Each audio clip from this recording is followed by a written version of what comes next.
Dan Lilly. Dan Lilly. Dan Okay. Lilly. Oh my goodness. Government I wrote it down wrong. sales. I really apologize. And develop. Dan, why don't you let yourself describe what you do instead of my co-host? I'm a government sales advisor. I teach companies how to sell to federal, state, and local government and prime contractors. I also have a focus on early stage capital for companies doing research and development of new products. Now, that's a little bit complicated for that type of business. You used to be an entrepreneur yourself, weren't you? No, I started in government contracts early on, and then I was a business development manager for an IT company for a while, and then came over here to the Small Business Development Center to go back into government contracts, and developed a specialty in early stage capital along the way.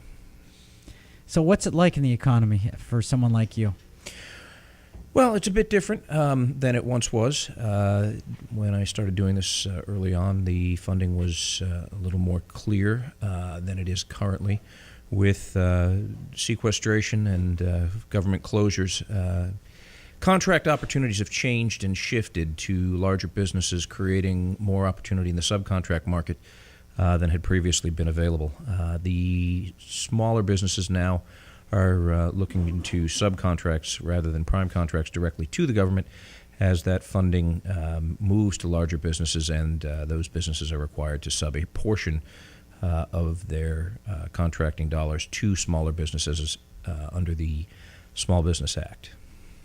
Do mostly companies find you, or do you find them?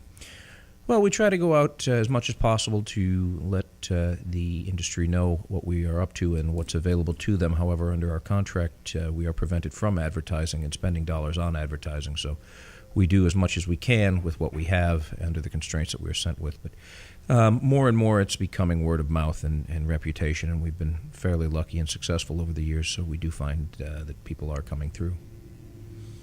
Interesting.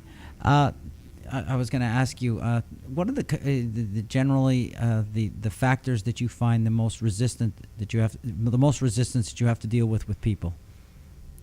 People who are companies, or people who are government contract companies.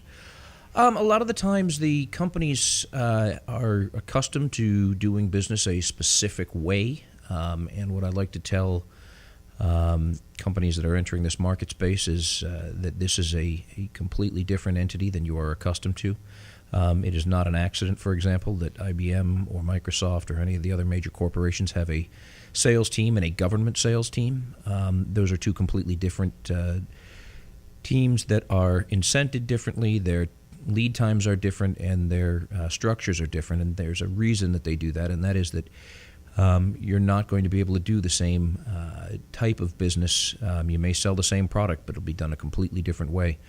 And it is for that reason that the government pays me to explain the process to folks. And trying to get people to understand the difference is sometimes challenging.